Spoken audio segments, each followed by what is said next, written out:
We're actually doing all of the above with my friend Scott McNealy and getting a bird's eye view from Silicon Valley. Scott, first off, on the Hillary Clinton and the hearings and whether she's been damaged by this, she seems to be holding her own. What do you think? Well, I think the voters are all going to decide, is she being transparent? Is she capable of running a large international bureaucracy like the State Department? Can she do that for the U.S. government? Is she going to make good judgments about where to put servers? And, I just go back to the Nixon era. It was kind of interesting. Just a few minutes of tape, was considered, a you're out of here kind of an issue. It seems like we've moved, and we're a lot more forgiving these days, aren't we? That's a very good point. So no telltale sort of remarks here or emails. But that's what apparently they're planning on later today, Scott. But assuming that they don't register, and of course it's always in the eye of the mainstream media, which was much more interested in bringing down Richard Nixon than it appears to be at this point Hillary Clinton, not comparing the two. But then what? Then what happens? Then how does this play out? It's back to the economy. It's back to the role of government. What? Yeah, I think that's where Silicon Valley is.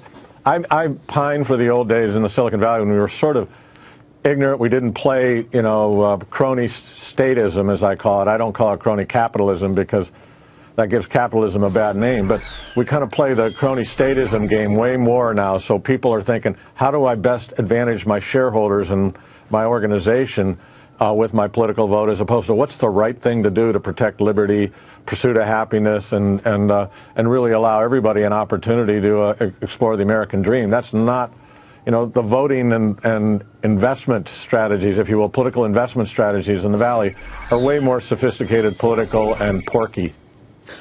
Let me get your take real quickly on this growing sentiment building around Paul Ryan becoming the next Speaker of the House. And it's a different kind of question I want to ask you, Scott. He has already gone into this saying, I don't want this job, but if you want me for this job, here are my conditions.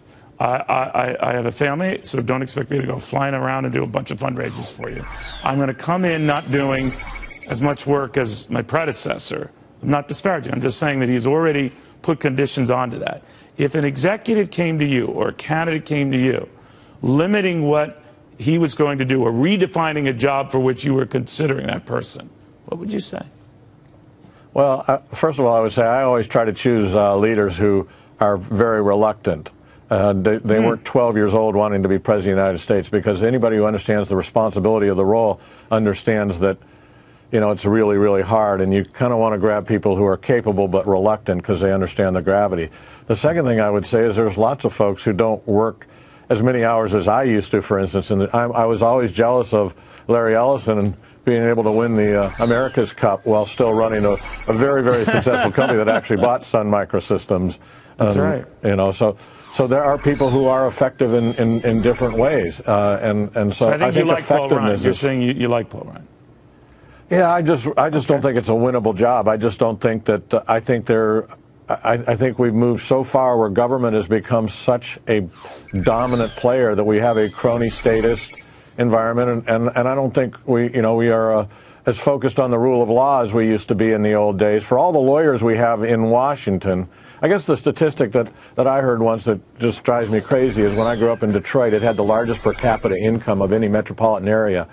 40, 50 years later now, it's the Washington, D.C. area that has the largest per capita income in the United States. And that just says lobbyists, lawyers, and crony statists have kind of taken over our economy. You're right.